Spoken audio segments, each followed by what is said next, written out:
Hello students, I welcome you all to my channel. I hope आप सब खैरियत से हैं, अपना बहुत ध्यान रख रहे हैं। सिंसियरली आप अपने एग्जामिनेशन की प्रिपरेशंस में लगे हैं एंड खूब मेहनत कर रहे हैं। तो आज के सेशन में हम लोग 17 अप्रैल 2025 का द हिंदू न्यूज़पेपर और इसके इम्पॉर्टेंट करंट अफेयर्स को डिस्कस करेंगे फॉर यूपीएससी 2025 एंड 26 एंड जितने भी दूसरे कॉम्पिटिटिव एग्जामिनेशंस हैं जिसमें करंट अफेयर्स पूछा जाता है उन सबको ध्यान में रखते हुए। जैसा कि मैं हमेशा कहता हूं, ना सिर्फ हम करंट अफेयर्स देखेंगे, हम ये जानेंगे कि 17 अप्रैल 2025 की कौन कौन सी ज़रूरी खबरें हैं जो एग्ज़ाम पॉइंट ऑफ व्यू से इंपॉर्टेंट हैं। साथ ही साथ ये भी देखेंगे कि अगर इन खबरों में से कहीं पे क्वेश्चंस पूछे जाते हैं तो एमसीक्यू कैसे फ्रेम किया जाएगा, किस तरीके से क्वेश्चंस बनाए जाएंगे। एंड अगर कहीं पर मेंस आंसर राइटिंग में आपने अगर इस डाटा का इस्तेमाल करना है इस करंट अफेयर के, तो किस तरह से आप इस डाटा का इस्तेमाल करें ताकि एक इफेक्टिव आंसर आप लिख कर तैयार कर सकें और ज़्यादा से ज़्यादा मार्क्स आप फेच कर सकें। तो काफ़ी सारी चीज़ें हैं सीखने के लिए, काफ़ी कुछ है जानने के लिए। And now without any further ado 17 अप्रैल 2025 का द हिंदू और उसके इंपॉर्टेंट करंट अफेयर्स अब हम लोग शुरू करते हैं। पहला समाचार ये रहा, देखते हैं सर। चलें पहला समाचार देखते हैं। तो पहली न्यूज़ ये है कि सीजेआई यानी कि chief justice of India Khanna recommends justice Gavai as successor.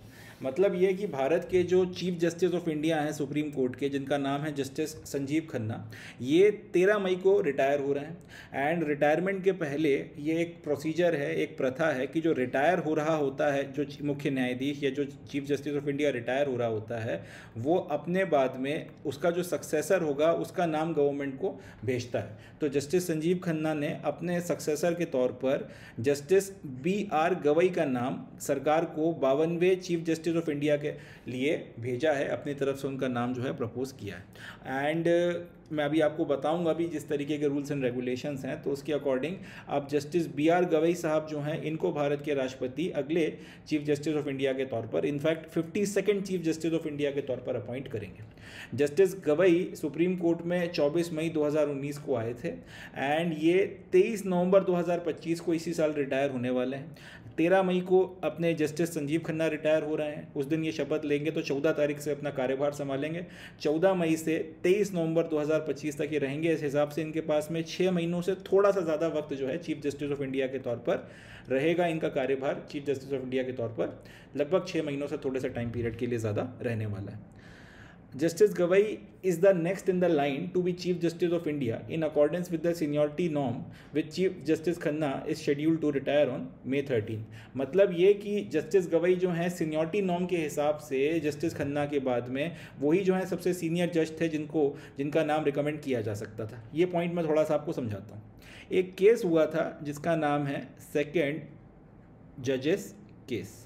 इस सेकंड जजेस केस में सुप्रीम कोर्ट ने ये बोला था कि जब एक chief justice of India retire होगा तो उसके बाद में सुप्रीम कोर्ट का जो भी सबसे सीनियर मोस्ट जज होगा, जो जब आपका chief justice of India retire होगा तो उसके बाद में सुप्रीम कोर्ट का जो भी सबसे सीनियर मोस्ट जज होगा उसी को अगले चीफ जस्टिस ऑफ इंडिया के तौर पर अपॉइंट किया जाएगा और सरकार इसमें अपनी मनमर्जी नहीं कर सकती। जो भी आपका सबसे सीनियर मोस्ट जज होगा वो अगला चीफ जस्टिस ऑफ इंडिया बनेगा। तो अभी जस्टिस खन्ना के बाद में जो सबसे सेकंड सीनियर मोस्ट जज हैं सुप्रीम कोर्ट में वो हैं justice Gavai. Justice Khanna retire हो जाएंगे, उसके बाद में सबसे सीनियर मोस्ट जज कौन बचते हैं? वो बचते हैं जस्टिस गवई। तो ये जो सीनियरिटी का नॉर्म है ये सेकंड जजेस केस से आया था और इस सीनियरिटी के नॉर्म या फिर सीनियरिटी के प्रिंसिपल के बेसिस पर जस्टिस खन्ना के बाद में जस्टिस गवई का नाम ही जो है वो आपका फॉरवर्ड किया जा सकता था सरकार को। ऐसा नहीं है कि जस्टिस खन्ना चाहते तो अपनी मनमर्जी से किसी और सुप्रीम कोर्ट के जज का नाम जो है वो अगले चीफ जस्टिस ऑफ इंडिया के लिए सरकार को भेज सकते थे। ऐसा नहीं हो सकता था, उनको जस्टिस गवई का नाम ही भेजना पड़ता क्योंकि सुप्रीम कोर्ट ने सेकंड जजेस केस में ये नियम बना रखा है और उसके बेसिस पर ये सीनियरिटी नॉर्म जो है काम करता है। बहरहाल चीफ जस्टिस ऑफ इंडिया के अपॉइंटमेंट का अपना एक प्रोसीजर है, थोड़ा सा वो भी डिस्कस कर लेते हैं। Under the memorandum of procedure for appointment of chief justice of India and supreme court जजेस, the law ministry seeks the recommendation of outgoing chief justice about the next appointment. The letter from the government kick starts the appointment process for the next chief justice of India. तो process ये है, हालांकि second जजेस case में supreme court ने ये बोल दिया है कि जो भी आपका सीनियर मोस्ट जज होगा वो अगला चीफ जस्टिस ऑफ इंडिया बनेगा, बट फिर भी अपॉइंटमेंट का प्रोसीजर ये है कि सरकार की तरफ से एक चिट्ठी जाती है, या यूँ बोलना चाहिए कि लॉ मिनिस्ट्री की तरफ से जो है एक चिट्ठी जाती है चीफ जस्टिस ऑफ इंडिया को जो रिटायर हो रहे हैं, और उनसे बोला जाता है कि भाई आपका जो भी सक्सेसर है उसका जो नाम है आप हमें भेजो। अब पता उनको भी है कि नाम किसका आने वाला है, सबसे जो सीनियर मोस्ट जज है रिटायरिंग सीजेआई के बाद में उस जज का नाम आने वाला है, बट फिर भी प्रोसेस यही है कि आप हमको जो है नाम भेजो। ये लोग चिट्ठी भेजते हैं, उसके जवाब में फिर आपका जो चीफ जस्टिस ऑफ इंडिया है वो अपना रिकमेंडेशन भेजता है कि भाई मेरे बाद में सो एंड सो जो जस्टिस हैं इनको जो है आपने अपॉइंटमेंट देना है, और उसके बाद में फिर उसका अपॉइंटमेंट जो है प्रेसिडेंट के द्वारा किया जाता है। बट ये जो चिट्ठी भेजी जाती है ये भेजी जाती है आपके रिटायर होने वाले चीफ जस्टिस के कुछ वक्त पहले, और जैसे ये चिट्ठी चीफ जस्टिस ऑफ इंडिया को जो रिटायर होंगे अभी कुछ वक्त में उनको मिलती है, वैसे ही आपके जो अगले चीफ जस्टिस ऑफ इंडिया हैं उनके अपॉइंटमेंट की प्रोसीजर जो है वो किक स्टार्ट हो जाती है। पता सबको पहले से है कि अगला चीफ जस्टिस ऑफ इंडिया कौन बनने वाला है, बट उसके अकॉर्डिंगली जो है मगर प्रोसेस जो है उसको आपने फॉलो करना होता है। अब जैसे जस्टिस गवई हैं, अब ये नवंबर में अगर रिटायर होने वाले हैं तो कुछ दिन पहले इनके पास में भी इसी तरीके का एक लेटर जो है लॉ मिनिस्ट्री की तरफ से आएगा, और उनसे भी बोला जाएगा कि आपके बाद में जो अगला सीजेआई होने वाला है भाई उसका नाम आप जो है हमको भेज दो। अब जस्टिस गवई के बाद में उनके रिटायरमेंट के बाद जो भी सबसे सीनियर मोस्ट जज होगा उसी का नाम उनको अल्टीमेटली फॉरवर्ड करना है, मगर ये चिट्ठी जैसे ही आती है वैसे ही आपके अगले सीजीआई की अपॉइंटमेंट की प्रोसीजर जो है वो किक स्टार्ट हो जाती है, और फिर ये चिट्ठी भेजेंगे और ये अगला फिर जो भी आपका सीनियर मोस्ट जज है उसको फिर इनके रिटायरमेंट वाले दिन या उसके अगले दिन जो है आपकी शपथ वगैरह दिलाई जाती है। तो इस तरीके से जो है चीफ आपके सुप्रीम कोर्ट के चीफ जस्टिस और दूसरे जो जजेस वगैरह हैं उनके अपॉइंटमेंट का प्रोसीजर अपना काम करता है। अब जस्टिस गवई के बारे में थोड़ा सा बात कर लेते हैं। इनका जन्म 24 नवंबर 1960 को महाराष्ट्र के अमरावती ज़िले में हुआ था, एंड इन्होंने 16 मार्च 1985 को बार ज्वाइन किया था, मतलब एक वकील के तौर पर अपनी प्रैक्टिस शुरू कर दी थी। 24 नवंबर 1960 को जन्मे थे और 16 मार्च 1985 यानी कि 24 साल के थे, 25 के होने वाले रहे होंगे, मगर 25 साल के होने में भी काफ़ी वक्त था। 24 साल की उम्र में एक लॉयर के तौर पर इन्होंने ज्वाइन कर लिया था। अब इनके जो पिता हैं जस्टिस गवई के फादर का नाम था रामकृष्ण सूर्यभान गवई, इनको कई बार दादा साहेब के नाम से भी जाना जाता है। ये बिहार के फॉर्मर गवर्नर रहे हैं और एक बहुत प्रोमिनेंट दलित लीडर रहे हैं। महाराष्ट्र में दलितों के जो लीडर्स हैं उनमें एक काफ़ी प्रोमिनेंट चेहरा रामकृष्ण सूर्यभान गवई साहब, जिनको दादा साहब के नाम से भी जाना जाता था, जो आपके अगले चीफ जस्टिस ऑफ इंडिया के पिताजी थे, ये जो हैं ये काफ़ी ज़्यादा प्रोमिनेंट आपके दलित लीडर रहे हैं। इनको अब सुप्रीम कोर्ट के जज के तौर पर 24 मई 2019 को जो एलिवेट किया गया था, एंड अकॉर्डिंगली फिर ये क्योंकि सुप्रीम कोर्ट का नियम है कि आपका जो भी जज है सुप्रीम कोर्ट में जब वो 65 ईयर्स का हो जाता है तो वो रिटायर हो जाता है। तो 23 नवंबर 2025 को ये रिटायर हो जाएंगे, क्योंकि 24 नवंबर को ये 2025 को ये 65 ईयर्स अपने कंप्लीट कर लेंगे। If the government notifies his appointment as the next CJI, justice Gavai would have tenure of little over 6 month. अब सरकार ने जो है अपॉइंटमेंट इन्हीं का करना है, ये नियम है, तो इनको जब नेक्स्ट सीजेआई के तौर पर अपॉइंटमेंट मिलेगा तो क्योंकि 65 साल का होने में भी इनके पास में लगभग 6 महीने से थोड़ा सा ज़्यादा वक्त है, तो 6 महीने का टेनर इनके पास में चीफ जस्टिस ऑफ इंडिया के तौर पर रहने वाला है। अच्छा, ये हो गया जस्टिस गवई के बारे में जो बातचीत जो आपको बेसिक पता होना चाहिए। लास्टली कि सुप्रीम कोर्ट में अब ये 2019 में आए थे और अभी चल रहा है 2025, तो लगभग इनको सुप्रीम कोर्ट में भी 4-5 साल के आसपास हो रहे हैं। इन 4-5 सालों में सुप्रीम कोर्ट में इन्होंने काफ़ी सारे फैसले दिए, बट इनके कुछ बड़े पाथ ब्रेकिंग या इम्पैक्टफुल जजमेंट्स हैं जिसका पूरे देश के ऊपर, पूरे समाज के ऊपर असर पड़ा है, या आने वाले वक्त में भी उसका असर जो है देखने को मिलेगा, तो थोड़ा उस पर भी बात कर लेते हैं। सबसे पहले तो upholding the abrogation of article 370 of the constitution. Bharat में जैसे आपको पता है कि मोदी सरकार जब दूसरी बार चुनकर आई थी तो 2019 में उन्होंने आर्टिकल 370 को खत्म कर दिया था और आर्टिकल 35A को भी खत्म कर दिया था। साथ ही साथ जम्मू कश्मीर को एक यूनियन टेरिटरी बना दिया था और लद्दाख को भी एक अलग यूटी बना दिया था। तो अब ये जो पूरा का पूरा प्रोसेस किया गया था आर्टिकल 370 के एब्रोगेशन का, इसको सुप्रीम कोर्ट में चैलेंज किया गया था। वहाँ पर सुप्रीम कोर्ट की जो आपकी बेंच थी जिन्होंने अपहोल्ड किया था कि सरकार ने जो ये फैसला लिया है 370 और 35A हटाने का, ये सही फैसला है और इसको रिवर्स नहीं किया जाएगा, वो जो बेंच थी वो कॉन्स्टिट्यूशनल बेंच जिसने ये फैसला दिया था, जस्टिस गवई उसके एक पार्ट थे, उसमें एक जज थे। दूसरा जो इनका इम्पैक्टफुल फैसला था वो था इलेक्टोरल बॉन्ड की जो स्कीम है उसको स्ट्राइक डाउन करने। सरकार ने करप्शन कम करने के लिए एक इलेक्टोरल बॉन्ड के नाम से स्कीम शुरू करी थी, जिसमें यह बोला था कि किसी भी पॉलिटिकल पार्टी को अगर 2,000 रुपये से ऊपर का आपको चंदा देना है तो आपको फिर इलेक्टोरल बॉन्ड खरीद कर जो है ये चंदा देना पड़ेगा। अब ज़्यादा उसके हम लोग डिटेल में तो नहीं जाते इलेक्टोरल बॉन्ड्स कैसे काम करते थे क्या थे, मगर एक पूरी स्कीम थी कि आप इलेक्टोरल बॉन्ड खरीदो, उसके बाद में वो जो पार्टी के नाम आपने खरीदा है उसका एक खाता होगा एक पर्टिकुलर एसबीआई अकाउंट में, उसमें जाकर आप फिर जमा कर दो और फिर उसमें जो है वो पैसा आपका इनकैश हो जाएगा और वो पैसा जो है फिर अल्टीमेटली आपकी जो भी पॉलिटिकल पार्टी जिसको आप चंदा दे रहे हो उसके पास में चला जाएगा। अब ये प्रोसेस अपने आप में बड़ा कॉम्प्लिकेटेड था और भी इसमें इशूज़ वगैरह थे, मगर अल्टीमेटली फिर इस पूरी की पूरी प्रोसेस को ये बोलते हुए कि भैया इससे करप्शन भी बढ़ रहा है और भी दूसरे इशूज़ हो रहे हैं, सुप्रीम कोर्ट में चैलेंज किया गया था, तो वहां पर ये इलेक्टोरल बॉन्ड की स्कीम को स्ट्राइक डाउन कर दिया गया। इसमें इनका हाथ था। तीसरा, जो कुछ वक्त से आपको कई स्टेट्स में देखने को मिल रहा होगा, बुलडोजर कल्चर या फिर बुलडोजर जस्टिस शुरू हो गया था। उसके खिलाफ सुप्रीम कोर्ट ने कुछ आपकी गाइडलाइंस बनाई थी पूरे भारत के लिए। उसमें यह कहा गया था कि सरकार या फिर प्रशासन अपनी मन मर्जी से बुलडोजर लेके किसी के घर में भी नहीं पहुंच सकता। अब कई लोग इससे एग्री भी करते हैं, कई लोग इससे डिसएग्री भी करते हैं, मगर सुप्रीम कोर्ट ने यह बोला था कि ऐसे बुलडोजर जस्टिस नहीं किया जा सकता, ऐसे बुलडोजर जस्टिस नहीं हो सकता। एक पूरा प्रोसीजर है जिसको आपको फॉलो करना होगा और ऐसा नहीं है कि कहीं पर होगा कहीं पर नहीं होगा। पैन इंडिया अगर भारत में कहीं पर भी बुलडोज़र एक्शन होता है तो उस बुलडोज़र एक्शन के पहले एक सर्टेन गाइडलाइंस या फिर एक सर्टेन प्रोसीजर जो है उसको स्थापित किया गया। कहीं पर भी इलीगल डिमोलिशंस वगैरह आपको करना है, बुलडोज़र कल्चर वगैरह या बुलडोज़र जस्टिस जो है बेसिकली उसके खिलाफ आप कह सकते हैं एक तरीके से फैसला जो है सरकार ने दिया था, सुप्रीम कोर्ट ने दिया था और जस्टिस गवई उस बेंच के पार्ट थे जिसने फैसला सुनाया था। तो जाहिर सी बात है काफ़ी बोल्ड फैसले इन्होंने दिए हैं, काफ़ी एक इन्फ्लुएंशियल बैकग्राउंड इनका है एंड ऑब्वियस सी बात है। काफ़ी आप सुप्रीम कोर्ट का हर जज अपने आप में एक इंस्टीट्यूशन है, अपने आप में एक बहुत आप कह सकते हैं बड़ी हस्ती होते हैं, बड़ी शख्सियत होते हैं। लॉ के बारे में आप ये मान सकते हैं कि पायनियर्स होते हैं इस देश के।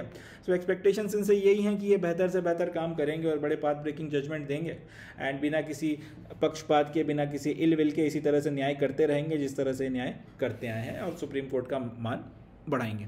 तो ये तो हो गई अपनी न्यूज़। अब यहाँ से क्वेश्चंस कौन कौन से बनेंगे, तो सबसे पहला क्वेश्चन तो यही बनेगा कि जस्टिस गवई जो है वो भारत के कौन से नंबर के चीफ जस्टिस ऑफ इंडिया होने वाले हैं। जवाब हो जाएगा भारत के 52वें या फिर 52nd chief justice of India ये बनने वाले हैं। ठीक है जी।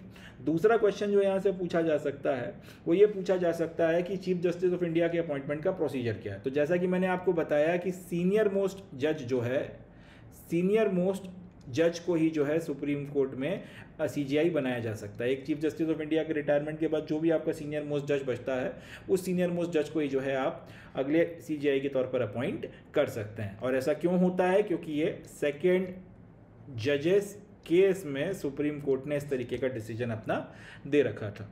तीसरा ये पूछा जा सकता है कि चीफ जस्टिस ऑफ इंडिया के अपॉइंटमेंट की प्रोसीजर कैसे शुरू होती है। तो इसके लिए अपने को याद रखना पड़ेगा कि लॉ मिनिस्ट्री की तरफ से चीफ जस्टिस ऑफ इंडिया जो रिटायर होने वाले हैं उनके पास एक लेटर जाता है और इस लेटर में ये बोला जाता है कि भैया आपके बाद में किसका नाम है वो आप फॉरवर्ड कर दो। ऑब्वियस सी बात है सीनियर मोस्ट जज जो है उसी का नाम फॉरवर्ड होगा, मगर यहाँ से प्रोसेस जो है वो शुरू हो जाती है, या फिर इसको ये जो फैंसी सा वर्ड किक स्टार्ट इन्होंने यूज़ किया है, प्रोसेस जो है यहाँ से चालू हो जाती है। इस तरह से जो है ये आपका प्रोसीजर वगैरह काम करता है। बाकी इसमें से तो खैर कोई क्वेश्चन नहीं आएगा कि जस्टिस गवई कहाँ पैदा हुए थे, कहाँ से बिलोंग करते हैं वगैरह वगैरह। ये मैंने सिर्फ आपको इसलिए बताया ताकि आपको एक बैकग्राउंड समझ में आए कि 24 साल की उम्र में एक लॉयर के तौर पर जब वो आए थे और आज वो लगभग 64 ईयर्स के आसपास हैं। तो 34, 44, 54, 64 लगभग 40 साल जो हैं उन्होंने लॉ की फील्ड में अपने दिए हैं। 40 साल एक क्षेत्र में अपनी ज़िंदगी के देना ऑब्वियस सी बात है। और उसके बाद में सुप्रीम कोर्ट तक पहुंचना एक बात बताता है कि जस्टिस गवई अपने आप में एक बहुत आप कह सकते हैं प्रतिभाशाली इंसान अपने पूरे करियर में एक लॉयर के तौर पर भी और जज के तौर पर भी रहे होंगे। लास्टली फिर वो ये क्वेश्चन एक पूछा जा सकता है कि भारत के जो 52वें चीफ जस्टिस ऑफ इंडिया के तौर पर अपॉइंट हुए हैं या होने वाले हैं, उन्होंने इनमें से कौन कौन से फैसले दिए हैं या फिर इनमें से कौन कौन से जो हैं फैसलों की बेंच में वो शामिल थे। तो अपने को याद रखना है 370 का एब्रोगेशन, ये जो इलेक्टोरल बॉन्ड्स हैं ये वाला फैसला, और तीसरा बुलडोज़र कल्चर या बुलडोज़र जस्टिस में इलीगल डिमोलिशंस जो हो रहे हैं उसके अगेंस्ट पैन इंडिया जो गाइडलाइंस बनाई गई थी जिनका पालन कर ही डिमोलिशन किया जाएगा, उस फैसले को देने वाली जो खंडपीठ है ये उसके पार्ट थे। चले, that's it from this news. इससे ज़्यादा यहाँ से अपने काम का और कुछ नहीं है। एंड यूपीएससी में तो खैर कम चांसेस हैं यहाँ से कुछ पूछा जाए। रेलवे के जो एग्ज़ाम्स हैं, रेलवे में जो एनटीपीसी का पेपर है वहाँ पर, एसएससी सीजीएल में और इस तरीके के जो दूसरे एग्ज़ाम्स हैं वहाँ पर यहाँ से क्वेश्चन बन सकता है। जो 4 से 6 महीने में पेपर होने वाले हैं उसमें ये क्वेश्चन पूछा जा सकता है। चलें नेक्स्ट न्यूज़ की तरफ बढ़ते हैं, देखते हैं। चलें नेक्स्ट न्यूज़ डिस्कस करते हैं। तो अगला समाचार है कि इंडिया और चाइना कैलाश की मानसरोवर यात्रा को फिर से रीस्टार्ट करने वाले हैं। न्यूज़ ये है कि इंडियन एंड चाइनीज़ ऑफिशियल्स के बीच में मीटिंग्स चल रही हैं एंड पूरी कोशिश हो रही है कि जल्दी से जल्दी कैलाश मानसरोवर की यात्रा को फिर से शुरू करने के ऊपर दोनों देशों के बीच में कोई एग्रीमेंट हो जाए एंड 2019 से ये यात्रा जो सस्पेंडेड है तो इसको फिर से शुरू किया जा सके। एंड अभी जो खबर निकल कर आ रही है वो यही है कि दोनों साइड जो हैं वो डिटेल में पिलग्रिमेज को कैसे स्टार्ट किया जाए और बाकी उससे रिलेटेड जो भी उसके फाइनल पॉइंट्स हमको डिस्कस कर रहे हैं और बहुत जल्दी जो है कोई ब्रेक थ्रू जो है वो निकल कर आएगा। बहुत जल्दी जो है इसके ऊपर एक पॉजिटिव अनाउंसमेंट की हम लोग उम्मीद कर सकते हैं, जिसमें हमको ये पता चलेगा कि भाई फलानी तारीख से जो है आपकी कैलाश की मानसरोवर यात्रा फिर से रिज्यूम की जा रही है।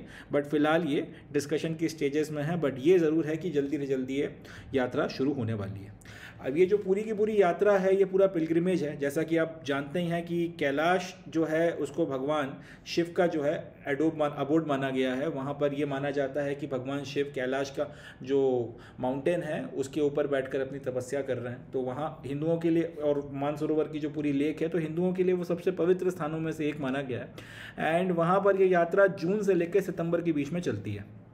जून से सितंबर के बीच में ये यात्रा आपकी करवाई जाती थी, मगर 2019 में कोविड के पेंडेमिक के नाम पर चाइना ने इस यात्रा को सस्पेंड कर दिया, या फिर यूँ बोलना चाहिए कि इंडियंस के ऊपर प्रतिबंध लगा दिया कि भाई हिंदुस्तानी जो हैं वो इसमें नहीं आ सकते। बाद में फिर 2020 में हमारा इन लोगों के साथ में लाइन ऑफ एक्चुअल कंट्रोल के ऊपर एक स्टैंड ऑफ हो गया था एंड गलवान में फिर हमारे भी 20 जो जवान थे वो वीरगति को प्राप्त हुए थे और इनके बारे में क्लियर ही नहीं चलता पता कि कितने लोग शहीद हुए थे इनकी तरफ से। 44 कई लोग बोलते हैं, कई बोलते हैं कि आंकड़ा उससे भी ज़्यादा है, कई लोग बोलते हैं 70 हैं, कई लोग 80 हैं। एग्जैक्ट अपने को नहीं पता कितना नंबर है, बट चाइनीज़ कैजुअलिटीज सिग्निफिकेंटली काफ़ी ज़्यादा हायर थी। एंड जब ये गलवान में झड़पें हो गई उसके बाद से भी जो है फिर कैलाश मानसरोवर यात्रा को रिज्यूम नहीं किया जा सका। बट अब जब चाइना को समझ में आ गई है, यूनाइटेड स्टेट्स ऑफ अमेरिका ने जब से टैरिफ्स लगाए हैं और उसके बाद स्टैंड ऑफ में जब हम लोग 2 से 3 साल तक इनके साथ में खड़े रहे, eyeball to eyeball, जब हम पीछे नहीं हटे, तो चाइना को समझ में आ गया कि लड़ने का कोई मतलब है नहीं। और जिस तरह से अब अमेरिका ने इन चाइनीज़ इकनॉमी के ऊपर टैरिफ्स लगाए हैं, उसके बाद में चाइना की भी पूरी कोशिश है कि भारत के साथ में संबंध अच्छे रखे जाएं, भारत को खुश रखा जाए, भारत के साथ में जो भी इनकी तलखियां हैं उनको दूर किया जाए। क्योंकि अगर यूनाइटेड स्टेट्स के टैरिफ्स के चलते चाइनीज़ इकनॉमी पे जो डेंट आएगा उसको इनको कम करना है, तो उसका तरीका यह है कि अपना वो सामान जो ये अमेरिका में बेचते उसको अमेरिका में ना बेच के कहीं और बेचा जाए। अब ऐसे कितने देश हैं जो अमेरिका में इनका टोटल सामान बिकता था उसको खरीद लेंगे या उतनी खपत उनकी होगी। तो इस तरीके के देश आपके बहुत गिने चुने हैं। पहला तो ये कि इतनी पॉपुलेशन होनी चाहिए आपके पास में कि इतना सामान बिक जाए। दूसरा, फिर लोगों के पास में उतनी परचेसिंग कैपेसिटी होनी चाहिए कि वो इनका सामान खरीद सके, या फिर यूँ बोलना चाहिए कि लोगों के पास में इतनी बाइंग आपकी कैपेसिटी होनी चाहिए। अब भारत की जो मिडिल क्लास है वो बहुत तेज़ी से ग्रो कर रही है और इसकी जो परचेसिंग कैपेसिटी है वो भी बढ़ती चली जा रही है। जैसा कि आपको पता ही होगा कि अपनी इकनॉमी अभी जो है 4 ट्रिलियन को क्रॉस कर गई है और बड़ी तेज़ी से हम लोग 5 ट्रिलियन की तरफ बढ़ रहे हैं। तो चाइना को समझ में आ गया है कि अगर यूनाइटेड स्टेट्स के साथ में ये टैरिफ्स के चलते ट्रेड वॉर लंबा खिंच गया तो भारत उन कुछ गिने चुने देशों में से एक है जिसमें ये अपना सामान खपा सकते हैं। भारत में अपना सामान बेचकर अमेरिका से जो नुकसान होने वाला है ट्रेड में, क्योंकि वहाँ पे 245% टैक्स लग चुका है, यानी कि वो चीज़ जो 100 रुपये की बिकनी चाहिए थी वो 245% टैक्स के बाद में 345 रुपये की बिक रही है। तो ऐसी कंडीशन में अमेरिका में तो सामान बिकने नहीं वाला, उसमें फिर जितना नुकसान हो रहा है उसको काउंटर बैलेंस करने के लिए जिन देशों के साथ अब बना के रखनी पड़ेगी, इंडिया उसमें से एक है। और इसलिए भारत के साथ में अब जितने भी विवाद हैं जल्दी से जल्दी सुलझाने की कोशिश में कैलाश की मानसरोवर यात्रा जो है उसको शुरू किया जा रहा है। तो ये जो न्यूज़ है इसको शेयर करने की वजह यह है आप लोगों को, ताकि ये समझ में आए कि अल्टीमेटली जो चीज़ आज की तारीख में इंटरनेशनल रिलेशनशिप्स को डिक्टेट करती है वो मिलिट्री पावर नहीं है। वो पावर ज़रूर है बट वो मिलिट्री पावर ना होकर इकोनॉमिक पावर है। और इसीलिए प्राइम मिनिस्टर साहब का जो ये कहना है कि हम 5 ट्रिलियन की इकनॉमी बनेंगे, 5 ट्रिलियन डॉलर्स की इकनॉमी बनेंगे, उसके बाद में 10 ट्रिलियन की बातें हो रही हैं। मेक इन इंडिया का जो ये पूरा का पूरा आपका प्रोग्राम चलाया जा रहा है और बाकी सारी चीज़ें की जा रही हैं। ये सब इसीलिए किया जा रहा है ताकि इकोनॉमिक माइट जो है उसको इतना ज़्यादा मजबूत किया जा सके, इकोनॉमिक स्ट्रेंथ को इतना ज़्यादा बढ़ाया जा सके कि कोई देश हमसे दुश्मनी करने के बारे में सोचे नहीं। अब पाकिस्तान की जो स्थिति है, $1 बिलियन के लिए इधर से उधर भागना पड़ रहा है, कहना शायद सही नहीं है, मगर भीख मांगना पड़ रही है IMF से जाके, फिर सऊदी अरब से ये बोलना पड़ रहा है कि कुछ पैसा उधार दे दो ताकि हम उसको अपने बैंक अकाउंट में रख लें, जिसको दिखाकर फिर हम जो है बैलेंस में IMF से जाके फिर जो है कर्जा मांग सकें, क्योंकि एक सर्टेन मिनिमम बैलेंस नहीं होगा तो वो लोग भी हमको कर्जा नहीं दे रहे हैं, तो हम खर्च नहीं करेंगे, मगर हम दिखा सकें इस भर के लिए जो है हमको जो आप कुछ पैसा दे दो। अब कितनी शर्मिंदगी की बात है एक देश के तौर पर अगर जाकर आपको इस तरीके की जो डिमांड्स हैं किसी दूसरे देश से करना पड़ रही हैं। वजह क्या है? पूरा जो अपना ऑब्सेशन था वो कश्मीर की तरफ में लगा दिया और कश्मीर के ऑब्सेशन में अपनी पॉपुलेशन को रेडिकलाइज कर दिया, अपना जो इकनॉमी या इंडस्ट्री वगैरह डेवलप नहीं करी, एक तरीके की एक किराए की आर्मी बन के रह गए, मर्सनरीज के तौर पर जो है उन्होंने सिर्फ लड़ाई झगड़े वगैरह किए हैं। इन सारी चीज़ों के चलते देश जो है कभी तरक्की कर ही नहीं पाया और आज इतनी सीवियर इकोनॉमिक क्राइसिस में घिरा हुआ है। तो पॉइंट यही है, आपने जब लिखने के लिए आए इस तरीके के किसी मुद्दे के ऊपर, तो ये अपना फिर नहीं होना चाहिए कि लड़ मरेंगे, भिड़ जाएंगे, आग लगा देंगे, ये कर देंगे, ऐसा नहीं होना चाहिए। आपका जवाब ये होना चाहिए कि हमें इकोनॉमिकली साउंड बनना है, ताकि अगर कोई देश फिर हमारे साथ में कुछ अगर करता है तो उसकी फिर हम लोग इकोनॉमिक आर्म ट्विस्टिंग कर सकते हैं, उस पर टैरिफ्स और सैंक्शंस लगा सकते हैं और अपने आप को इतना मजबूत बनाना है कि हमारे साथ में इस तरीके की चीज़ें ना कर सके। आज की क्योंकि दुनिया जो है इसी तरह से काम करती है, जैसा PM ने कहा है, ये today's era is not of war, आज का जो वक्त है वो वॉर का टाइम नहीं है, मगर दिस इज़ द वे जिससे आज की तारीख में जंगें एक तरीके से लड़ी जा रही हैं और हमको भी जो है इसके लिए अपने आप को और ज़्यादा मजबूत करना होगा। इतनी मजबूती में अगर चाइना को इतनी अकल ठिकाने आ गई तो और ज़्यादा जो ग्रोथ करेंगे तो जाहिर सी बात है फिर चाइना वाले जो हैं वो हमसे इतनी दोस्तियाँ करेंगे कि आके खैनी मांगेंगे। इसी तरीके के रिलेशनशिप्स जो हैं वो दोनों देशों के लिए ठीक भी रहेंगे। चलें, that's it from this news. आगे बढ़ते हैं, नेक्स्ट न्यूज़ देखते हैं। चलें नेक्स्ट न्यूज़ देखते हैं। तो अगला समाचार है, CM opens Amravati airport, first commercial flight takes off. Maharashtra का एक शहर है जिसका नाम है अमरावती। अमरावती में महाराष्ट्र के चीफ मिनिस्टर श्री देवेंद्र फडणवीस साहब गए और वहाँ पर उन्होंने अमरावती का जो एयरपोर्ट है उसका इनॉग्रेशन किया एंड साथ ही साथ वहाँ पर जो है इस इनॉग्रेशन के बाद में वहाँ से जो पहली कमर्शियल फ़्लाइट है उसने टेक ऑफ किया। तो इसी के साथ में महाराष्ट्र को और पूरे देश को एक और नया एयरपोर्ट मिल गया एंड इस तरह से ये न्यूज़ जो है अपने काम की बन जाती है कि भारत में अभी लेटेस्ट एयरपोर्ट जो है वो कौन सा है, लेटेस्ट एयरपोर्ट जिसका अभी इनॉग्रेशन हुआ है वो कौन सा है, कहाँ पर है, तो याद रखना है अमरावती एयरपोर्ट है। अमरावती कहाँ पर है? महाराष्ट्र में। महाराष्ट्र का एक शहर है, वहाँ पर इस एयरपोर्ट का इनॉग्रेशन किया गया है। The event also mark the announcement of a new pilot training facility set to begin operations within 6 month. अब यहाँ पर एयरपोर्ट ओपन करने के साथ साथ एक और चीज़ की गई है, वो ये है कि यहाँ पे पायलट्स को, अमरावती शहर में ही पायलट्स को ट्रेन करने की एक एकेडमी कह लें या एक फैसिलिटी कह लें, उसका भी अनाउंसमेंट किया गया है और ये भी अपने ऑपरेशंस 6 महीनों के अंदर अंदर शुरू कर देगी। अब ये जो पायलट्स को ट्रेन करने का जो ट्रेनिंग स्कूल है, इसमें लगभग 34 एयरक्राफ्ट्स होंगे जिस पर अलग अलग आपके जो कमर्शियल पायलट्स हैं उनको फ्लाइंग सिखाई जाएगी। इनको फ्लाइंग सिखाने के साथ साथ उनको कमर्शियल पायलट के तौर पर तैयार किया जाएगा और ऐसा अनुमान है कि हर साल यहाँ से 180 पायलट जो हैं वो निकलेंगे, जो बहुत अच्छी बात है क्योंकि भारत के एविएशन सेक्टर में इस वक्त पायलट्स की बहुत ज़्यादा जो है शॉर्टेज चल रही है। भारत के एविएशन सेक्टर में पायलट्स की भी बहुत ज़्यादा शॉर्टेज चल रही है एंड उसके लिए कई सारी जगहों पर इस तरह से ट्रेनिंग स्कूल्स खोलकर पायलट्स के रिक्रूटमेंट की कोशिश की जा रही है। तो वही यहाँ पर हो रहा है कि 180 पायलट जो हैं यहाँ पे एनुअली ट्रेन किए जाएंगे। साथ ही साथ फडणवीस साहब का ये भी कहना है कि ये जो फैसिलिटी है पायलट्स के ट्रेनिंग की, जहाँ पे 34 एयरक्राफ्ट की मदद से हर साल 180 पायलट्स को जो है प्रोड्यूस किया जाएगा, ये साउथ ईस्ट एशिया की लार्जेस्ट पायलट ट्रेनिंग फैसिलिटी जो के तौर पर भी जो है निकल कर आएगी। ये साउथ ईस्ट एशिया की लार्जेस्ट पायलट ट्रेनिंग फैसिलिटी रहने वाली है। ये भी जो है CM साहब के द्वारा अनाउंसमेंट किया गया। तो क्वेश्चंस कौन कौन से बनेंगे यहाँ से? फिर वही बात कि यहाँ से UPSC में सवाल आने की चांसेस कमी है, मगर यहाँ से आपका रेलवे, SSC, डिफेंस और इस तरीके के जो दूसरे एग्जामिनेशंस होते हैं वहाँ पर क्वेश्चंस पूछे जा सकते हैं। सबसे पहला क्वेश्चन तो यही कि भारत में भी लेटेस्ट एयरपोर्ट कहाँ पे इनॉग्रेट हुआ है? जवाब हो जाएगा महाराष्ट्र, और महाराष्ट्र में का कौन सा शहर है, उसका नाम है अमरावती। दूसरा क्वेश्चन ये पूछा जा सकता है कि यहाँ पर जो अभी आपका साउथ ईस्ट एशिया में जो लार्जेस्ट आपका पायलट ट्रेनिंग फैसिलिटी या पायलट ट्रेनिंग स्कूल बन रहा है भारत में, वो कहाँ पर है? जवाब हो जाएगा महाराष्ट्र में, अमरावती में। ठीक है जी। या फिर साउथ ईस्ट एशिया में जो लार्जेस्ट ट्रेनिंग स्कूल अभी रिसेंटली जो आपका 4-6 महीनों में अगर जब ये बनकर तैयार होगा, वो कहाँ से ऑपरेट कर रहा है? इंडिया से ऑपरेट कर रहा है। किस देश में है? जवाब हो जाएगा इंडिया में। और कहाँ पर है? जवाब हो जाएगा अमरावती में, महाराष्ट्र अमरावती में। चलें, that's it from this news. Next news की तरफ बढ़ते हैं। चलिए नेक्स्ट न्यूज़ देखते हैं।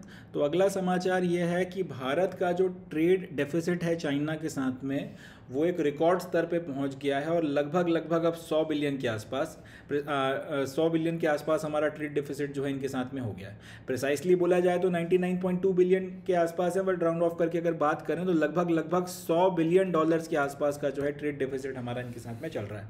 ट्रेड डेफिसिट का मतलब क्या होता है? ट्रेड डेफिसिट का मतलब होता है कि किसी देश को हम लोग जो सामान एक्सपोर्ट कर रहे हैं उससे ज़्यादा मात्रा या ज़्यादा कीमत का सामान हम लोग इंपोर्ट कर रहे हैं। और अगर इसको इस तरह से देखा जाना चाहिए कि एक तो ये बहुत ज़्यादा अगर हो, थोड़ा बहुत आपका जो है ट्रेड डेफिसिट सबके साथ चलता है। जैसे अगर हम लोग मिडिल ईस्ट के साथ देखें तो उनसे, क्योंकि हमको ऑयल खरीदना है और ऑयल के बिना इकोनॉमी चल नहीं सकती, तो ऑयल जो है वो लार्ज क्वांटिटी में खरीदा जाएगा, तो जाहिर सी बात है इन देशों के साथ में एक ट्रेड डेफिसिट जो है वो बना रहता है। बट फिर भी अगर किसी देश के साथ आपका ट्रेड डेफिसिट एक सर्टेन पॉइंट को क्रॉस कर जाए, अब जैसे 100 बिलियन डॉलर अगर हमारा ट्रेड डेफिसिट इनके साथ चल रहा है, मतलब हम लोग इनसे 100 बिलियन डॉलर का सामान ज़्यादा खरीद रहे हैं, जितना सामान इनको एक्सपोर्ट कर रहे हैं उससे 100 बिलियन डॉलर का सामान हम लोग लगभग ज़्यादा खरीद रहे हैं। इतना अगर ट्रेड डेफिसिट आ जाए तो वो किसी भी देश की इकोनॉमी के लिए ठीक नहीं है। एक तो इसका वजह यह है कि हम लोग पूरी तरह से उनके ऊपर डिपेंडेंट हो जाएंगे, या फिर यूँ बोलना चाहिए कि बहुत बड़ी मात्रा में अगर हम लोग सामान खरीद रहे हैं तो बड़ी मात्रा में हम इनके ऊपर डिपेंडेंट हैं। दूसरा ये कि अगर इतनी मात्रा में इनका सामान यहाँ पर आएगा इंपोर्ट होकर, तो फिर वो हमारी जो लोकल इंडस्ट्री है, हमारी लोकल जो आपकी इंडस्ट्री और मैन्युफैक्चरिंग है उसको इम्पैक्ट करेगा। और अगर वो कंपटीशन से बाहर होने लगी तो फिर हमारे यहाँ जो है जॉब्स वगैरह जाने लगेंगी, क्योंकि लोकल इंडस्ट्री शट डाउन होगी तो जॉब्स वगैरह जाएंगी। जॉब्स अगर जाएंगी तो कहीं ना कहीं फिर उसके इकोनॉमिक असरात तो होंगे, उसके मगर साथ ही साथ फिर आपको सोशल कंसिक्वेंसेस भी जो है देखने के लिए मिलेंगे। तो ओवरऑल ये बहुत बड़ी और एक लंबी विशेष साइकिल है। बहुत ज़्यादा किसी भी देश के साथ में ट्रेड डेफिसिट होना नहीं चाहिए। अब कुछ देशों के साथ, जैसे मैंने बोला अरब देश हैं, उनके साथ में तेल खरीदना ही खरीदना है, उनके साथ में समझ में आता है एक सर्टेन अमाउंट में ट्रेड डेफिसिट चल रहा है। बट चाइना देश जैसी मैन्युफैक्चरिंग इकोनॉमी के साथ में इतना ट्रेड डेफिसिट ठीक नहीं है, प्रोवाइडेड द फैक्ट जब हम खुद जो है अपनी मैन्युफैक्चरिंग को बढ़ाकर दुनिया भर में एक मैन्युफैक्चरिंग हब बनने की कोशिश कर रहे हैं। अब सवाल ये उठता है कि ये जो 99.2 बिलियन या फिर लगभग 100 बिलियन के आसपास का जो चाइना के साथ में ट्रेड डेफिसिट है, ये हुआ कब है? तो इसका जवाब है ये जो फाइनेंशियल ईयर अपना खत्म हुआ है 2024-25, ये उसका डाटा है। 31 मार्च को फाइनेंशियल ईयर 2024-25 खत्म हुआ है, उसका डाटा निकल कर आया, तो उसमें ये आंकड़े जो हैं बाहर आए। अब इतना बड़ा ट्रेड डेफिसिट एकदम से इस साल में क्यों हो गया? इस साल के पहले तो इतना ज़्यादा ट्रेड डेफिसिट नहीं था। ये 24-25 के पहले 23-24 का जो आपका रहा होगा फाइनेंशियल ईयर, उसमें तो इतना तगड़ा ट्रेड डेफिसिट नहीं था। तो इस साल क्या हो गया जिसके चलते इतना तगड़ा ट्रेड डेफिसिट हो गया? उसका जवाब यह है कि हम लोगों ने बम्पर मात्रा में इलेक्ट्रॉनिक गुड्स और कंज्यूमर ड्यूरेबल्स जो हैं बाहर से चाइना से इंपोर्ट करवाएं। इसके दो मतलब निकल कर आते हैं। एक तो ये कि ये जो इलेक्ट्रॉनिक गुड्स हैं या तो भारत में बन नहीं रहे, या फिर अच्छी क्वालिटी के नहीं बन रहे हैं, या फिर उस रेट पे नहीं बन रहे हैं जिस रेट पे चाइना इनको एक्सपोर्ट कर यहाँ पे बेच रहा है। तीनों बातें जो हैं भारत के लिए ठीक नहीं है। और दूसरा कंज्यूमर ड्यूरेबल्स, यानी कि कंज्यूमर जो जनरली आपका जो सामान होता है, जैसे कि आपकी बकेट्स हो गई या फिर आपकी वाटर बॉटल्स हो गई, इस तरीके के जो ड्यूरेबल सामान्स हो गए, ये भी बड़ी मात्रा में अगर यहाँ पर आए तो फिर वही बात कि क्या इनकी मैन्युफैक्चरिंग नहीं हो रही अपने देश में? मैन्युफैक्चरिंग हो रही है तो क्या उसकी क्वालिटी ख़राब है? और फिर वही बात कि फिर प्राइस की बात आ जाती है कि क्या वो इतना महंगा बिक रहा है कि इसको चाइना से मंगा के बेचना जो है ज़्यादा अफोर्डेबल पड़ रहा है बजाय अपने देश में लोकल मैन्युफैक्चरर से खरीद के। तो काफ़ी सारे सवाल जो है निकल कर आते हैं। बट पॉइंट यह है कि चाइना के साथ इससे इस साल रिकॉर्ड मात्रा में इलेक्ट्रॉनिक का सामान और कंज्यूमर ड्यूरेबल्स मंगवाए गए हैं और उसके चलते इतना तगड़ा जो है ट्रेड डेफिसिट अपना निकल कर आया है। और ये डाटा इसलिए भी सिग्निफिकेंट हो जाता है क्योंकि रिसेंटली यूनाइटेड स्टेट्स के जो प्रेसिडेंट हैं डोनाल्ड ट्रंप, इन्होंने 90 दिनों का एक पॉज लगाया है जो टैरिफ हाइक किया था काफ़ी सारी अपने मेजर ट्रेडिंग पार्टनर्स के ऊपर, जिसमें इंडिया शामिल है। तो इन्होंने सबसे पहले तो टैरिफ लगाए थे, उसके बाद में वो देश जिन्होंने इन टैरिफ के जवाब में अमेरिका के ऊपर टैरिफ नहीं लगाया, तो उनके ऊपर प्रेसिडेंट ट्रंप ने 90 दिनों तक के लिए ये बोला कि ठीक है, जो टैरिफ मैंने पहले लगाए थे उसको मैं सस्पेंड कर रहा हूँ और अभी जो है आपके ऊपर पुराना रेट जो है वही चलेगा। तो उस हिसाब से इंडिया के ऊपर अभी सिर्फ 10% टैक्स लगा हुआ है, यानी कि जो सामान हम लोग अमेरिका में एक्सपोर्ट कर रहे हैं उस पर वो सिर्फ 10% टैरिफ लगाते हैं और उसको अपने देश में बेचने दे रहे हैं। बट चाइना के ऊपर जो टैरिफ अभी ट्रंप ने लगा रखा है वो 245% है, यानी कि जो सामान 100 रुपये का बिकना चाहिए चाइनीज़ गुड, वो अमेरिका में ये 245% टैरिफ के बाद में 345 रुपये का बिकेगा। इसी की जगह इंडिया का अगर वो 100 रुपये का सामान है तो 10% टैरिफ के चलते वो 110 रुपये का बिकेगा। बेसिकली इसका मतलब यह है कि इतने तगड़े टैरिफ के चलते चाइना जो है अभी अमेरिका की मार्केट में कॉम्पिटिटिव हो गया है, उसका सामान बिक ही नहीं रहा, इतने महंगे दाम पर कोई खरीदेगा नहीं। तो कुछ देश जिनके ऊपर ट्रंप ने जो है टैरिफ लगाया था फिर उसको सस्पेंड कर दिया 90 दिनों के लिए और उसके ऊपर फिर बहुत कम टैरिफ लगा रखा है, उसमें से इंडिया एक है और हमारे ऊपर फिलहाल अभी सिर्फ 10% का टैरिफ लगा है क्योंकि हमने टैरिफ को रिटेलिएट नहीं किया। चाइना के ऊपर जैसे ही 34% का टैरिफ लगा चाइना ने उठा के रिटेलिएट कर दिया, ट्रंप ने और टैरिफ लगाया, चाइना ने और टैरिफ लगाया, तो करते करते अब ट्रंप ने 245% टैरिफ लगा दिया है चाइनीज़ सामान के ऊपर। और चाइनीज़ जो है एक तरीके से प्रैक्टिकली अब उनके लिए इम्पॉसिबल हो गया है अमेरिकन इकोनॉमी में अपना सामान बेचना, क्योंकि आप खुद सोच के देखिए जो चीज़ 100 रुपये की 110 रुपये की 120 रुपये की बिक रही है वही चाइनीज़ माल अब कोई आदमी 345-350 रुपये का तो खरीदेगा नहीं। तो इस तरीके से प्रैक्टिकली उन्होंने जो है इसको कर दिया है लगभग इम्पॉसिबल। ऐसे में अब चाइना वो सारा सामान जो अमेरिका में बेचता उसको फिर वो कहीं और खपाने की कोशिश करेगा। अब उसको खपाने की कोशिश वो जिन देशों में करेगा इंडिया उसमें से एक है। कैसे खपाने की कोशिश करेगा कि वो इसके प्राइजेस जो है वो थोड़े से कम कर देगा। ऐसे समझते हैं कि अगर एक 100 रुपये में वो अमेरिका में अपना सामान बेच रहा था और उसके ऊपर लेट से वो 20 रुपये के आसपास में प्रॉफिट कमा रहा था, तो अब वो बोलेगा कि चलो अमेरिका में नहीं तो कहीं और बेच लेते हैं, एक काम करते हैं ये 20 रुपये के प्रॉफिट को कम करते हैं, 10 रुपये का प्रॉफिट कमाते हैं। अब यही 100 रुपये का सामान जो है वो लेट से इंडिया या फिर हमारे जैसी जो आपकी दूसरी इकोनॉमीज़ हैं जहाँ पे परचेसिंग पावर अभी भी एक सर्टेन अमाउंट तक ही है लोगों के पास में, वहाँ पे सस्ते में बेचना शुरू करेगा। अब ये प्राइजेस अगर इसने ड्रॉप करके भारत में अपना सामान फ्लड करना शुरू कर दिया तो कहीं ना कहीं वो हमारे लिए खतरे की घंटी ना हो जाए, ये भी एक इशू है। तो पता चला इसके चलते आपका जो ट्रेड डेफिसिट इस साल आपका लगभग 100 बिलियन के आसपास है वो अगले साल 150 बिलियन डॉलर के आसपास हो जाए, ये और ज़्यादा मुश्किल स्थिति आ जाएगी। जैसा कि मैंने आपको बताया कि ट्रेड डेफिसिट एक लिमिट से ज़्यादा बढ़ जाए तो फिर उसके सोशल इकोनॉमिकल बहुत सारे कंसिक्वेंसेज होते हैं। तो काफ़ी सारी चीज़ों के चलते ऐसे वक्त में जब चाइनीज़ इकोनॉमी कहीं ना कहीं शेक कर रही है, या फिर एक तरीके से हम लोग ये बोल सकते हैं कि अमेरिका ने अब अपनी माइट दिखाकर चाइनीज़ इकोनॉमी को तोड़ने की अपने तरफ से जो कोशिशें शुरू कर दी हैं, ऐसे वक्त में लगभग 99.2 बिलियन या फिर लगभग 100 बिलियन का ट्रेड डेफिसिट इंडिया के चाइना के साथ में हमारा होना हमारे लिए कोई बहुत अच्छी घंटी नहीं है और हमें तगड़े एफर्ट्स मारने चाहिए ताकि किसी भी तरीके से हम लोग ये जो ट्रेड डेफिसिट है इसको कम से कम कर सकें, कम से कम इसको जो है लेकर जाने की कोशिश कर सकें। अब ऐसा तो होगा नहीं कि ये 100 बिलियन का है तो अगले साल 50 बिलियन या 10 बिलियन पर आ जाए, ये प्रैक्टिकली पॉसिबल नहीं है। कोशिश करनी चाहिए कि 10 बिलियन के आसपास हम लोग इसमें कमी ला सकें। इस साल 100 बिलियन या 99.2 बिलियन के आसपास है तो अगले साल जो है 90 बिलियन पर आ जाए, उसके अगले में 85 या 80 पर आ जाए। इस तरीके से जो हमको कोशिश कर चाइनीज़ इकोनॉमी के ऊपर अपनी डिपेंडेंस को कम करना चाहिए। ये GS3 के हिसाब से जो है काम की न्यूज़ है, ये इसलिए आपको वहाँ पे मेंस आंसर राइटिंग लिखने में आपको ये डाटा जो है काम आ सकता है। तो मेंस के पॉइंट ऑफ व्यू से और उसमें भी खास तौर पे GS3 का जो आपका इकोनॉमी का पेपर है उसके लिए आप जो है इस डाटा को ध्यान में रख सकते हो और वहाँ पर अगर कोई क्वेश्चन आता है ऐसे बैलेंस ऑफ ट्रेड के ऊपर लिखने के लिए तो आप इस डाटा को कोट कर सकते हो। That's it from this news. Next news देखते हैं। चलिए नेक्स्ट न्यूज़ डिस्कस करते हैं। In a first railway conducts trials of ATM on a moving train. मतलब ये कि पहली बार इंडियन रेलवे ने एक ट्रेन में ATM मशीन को इंस्टॉल किया है, ये देखने के लिए कि ये ATM आपका जो जो मूविंग ट्रेन्स हैं इसमें ATM मशीन लगाए जा सकते हैं या नहीं लगाए जा सकते, लगाए जाने चाहिए या नहीं लगाए जाने चाहिए, इन सारी चीज़ों का असेसमेंट करने के लिए एक ट्रायल शुरू किया गया है। और उस ट्रायल के तहत में जो ATMs हैं, ATM मशीन है जिसका फुल फॉर्म होता है ऑटोमेटेड टेलर मशीन, इसको एक पंचवटी एक्सप्रेस नाम की ट्रेन है जो मनमाड से मुंबई के बीच में चलती है, उसके एक अनयूज्ड कोच के या फिर एक कोच के अनयूज्ड हिस्से में जो है इसको इंस्टॉल किया गया। पूरा का पूरा जो ये आपका ये जो पूरा एक्सपेरिमेंट है, ये पूरा का पूरा आप कह सकते हैं ट्रायल है, सेंट्रल रेलवे और उसके भी भुसावल डिवीजन के द्वारा किया जा रहा है और बैंक ऑफ महाराष्ट्र के साथ में मिलकर उनके कोऑर्डिनेशन में ये पूरी प्रोसेस की जा रही है। ये जो फोटोग्राफ मैंने आपके लिए लगाई है ये उसी ATM की उसी एटीएम मशीन की फोटोग्राफ है जिसको पंचवटी एक्सप्रेस के ऊपर इंस्टॉल किया गया है। उसके एक कोच में कुछ एक अनयूज्ड हिस्सा था, वहाँ पर इस एटीएम मशीन को जो है लगाया गया है। अब यहाँ पे फिर चेक किया जाएगा ओवरऑल, जब ये पूरा ट्रायल चलेगा तो उसमें फिर देखेंगे कि कितना रिस्क फैक्टर है, कितना आपका रिस्क फैक्टर रहेगा। आपको सबसे पहला सवाल तो ये कि लगाए जा सकते हैं एटीएम्स ट्रेन्स में या नहीं लगाए जाना चाहिए, पहले तो इसी सवाल का जवाब मिल जाएगा। क्योंकि देखें भारत की स्थिति है, इस पर खुलकर बात अपन कर ही सकते हैं कि आपका जो ट्रेन है उसकी टॉयलेट में आपको डब्बे वगैरह तक जो है चेन से बांध कर रखना पड़ते हैं। अपने इतने महान लोग हैं कि वो तक जो है उठा कर ले जाते हैं। ऐसे में एक एटीएम मशीन एक मूविंग ट्रेन में अगर आपने लगा दी तो फिर उसकी अपनी खुद की एक सिक्योरिटी का भी मसला हो जाता है।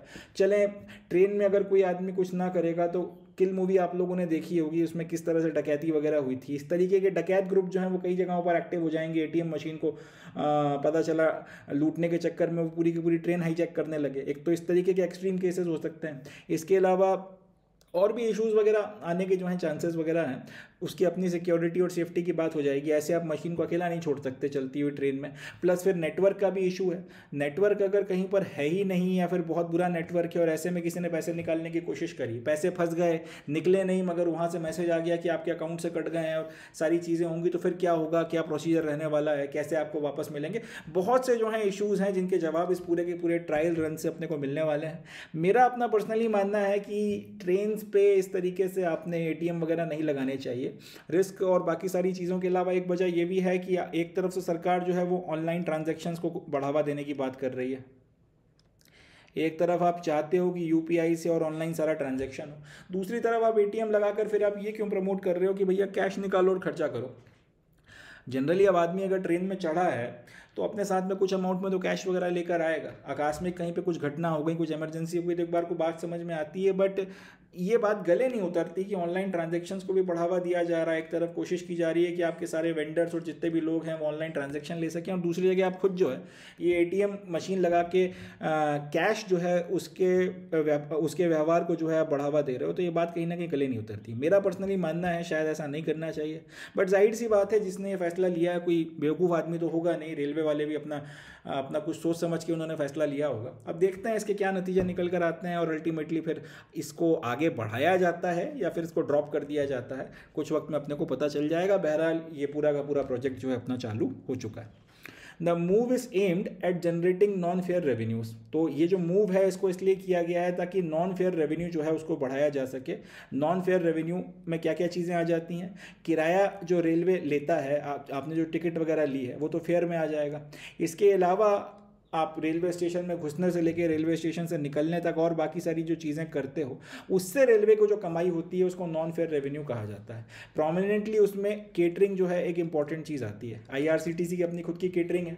इसके अलावा और भी आपका जो है खाने पीने के सामान वगैरह चलते हैं। अब ये वन स्टेशन वन प्रोडक्ट के नाम से एक स्कीम भी अपनी चल रही है। इससे भी जो है रेलवे वाले कोशिश कर रहे हैं कि पैसा वैसा कमाया जाए। तो जितने भी आपके दूसरे तरीके हैं टिकट के अलावा नॉन फेयर रेवेन्यू बढ़ाने के लिए, अब ट्रेन में कोई आदमी जो है कुछ खाना आना चाहता है बट लेट से कैश नहीं है, तो एकदम से उसकी इच्छा हुई तो पता चला एटीएम अगर लगा हुआ है तो आप गए, आपने कैश निकाला और बढ़िया जो भी आपने कुछ खरीदना था आईआरसीटीसी या कहीं से आपने वो खरीद लिया। अब अगर कैश नहीं होता तो सामने वाला एक बार को जो है अपनी स्कीम ड्रॉप कर देता और रेलवे पैसे ना कमा पाता। बट एटीएम की व्यवस्था थी तो आपने कैश निकलवा के वहाँ से जो है कुछ अपना कमाई वगैरह कर ली, कुछ आपने जो है अर्निंग आपको जो है वो हो गई। इस तरीके से रेलवे की जो है कुछ आपकी इनकम वगैरह बढ़ सकती है। ये इन लोगों का मानना है, ये इन लोगों का ख्याल है और इसके कारण जो है ये पूरा का पूरा प्रोजेक्ट अपना किया जा रहा है।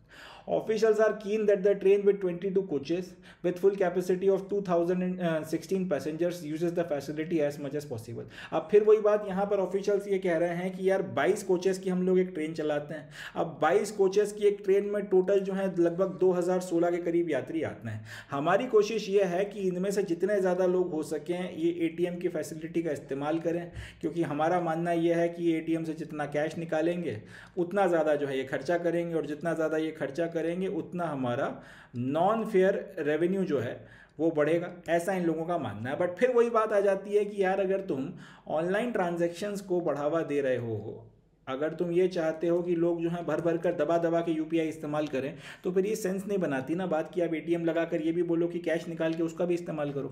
या तो ऑनलाइन ट्रांजेक्शन्स को बढ़ाने की व्यवस्था करा लो, या फिर आप ये कैश वगैरह जो है इसका फ्लो आप चलवा लो। दोनों चीज़ों को एक साथ प्रोत्साहित करना है, जबकि एक चीज़ के चलते दूसरा जो है उसकी हानि होनी है, ये बात गले नहीं उतरती। बट फिर भी जो भी इन्होंने सोचा होगा इस बारे में भी, अल्टीमेटली अगर ये कदम उठाया है तो देखते हैं फिर इसके अब क्या कंसिक्वेंसेस निकल कर आते हैं। क्योंकि ये बात तो सच है कि नेटवर्क के इश्यूज आते हैं, और कई जगहों पे नेटवर्क के चलते आपका यूपीआई हो सकता है फेल हो जाए, यूपीआई काम ना करे। ऐसे वक्त में आपके पास में कैश होना चाहिए। तो फिर वो भी बात है ना कि अगर आप बैठे हो सफ़र करने के लिए तो इतना कुछ डिसेंट अमाउंट में कैश तो लेकर चलोगे, बट चलो कोई इमरजेंसी आ गई, एकदम से कैश नहीं है, उसके लिए फिर आप एटीएम से निकाल के इस्तेमाल कर लो। वो एक बात समझ में आती है, बट फिर ऐसी कंडीशन में भी जो यात्री है वो रेयरली ही एटीएम का इस्तेमाल करेगा। इनका जो ये इच्छा है कि 2016 में से लगभग 100, 200, 400, 500 लोग जो है भर भर के कैश निकाल लेंगे, और उसको फिर कैश से खूब सारा जो है खर्चा पानी करेंगे चलती हुई ट्रेन में, और इससे हम लोग खूब कमाएंगे। ये बात कहीं ना कहीं सेंसिबल नहीं लगती है। बहरहाल देखते हैं क्या नतीजे निकल कर आते हैं। The idea of installing ATMs on train stem from a customer interaction customer interaction meet by Bhusawal division, said a central railway officer.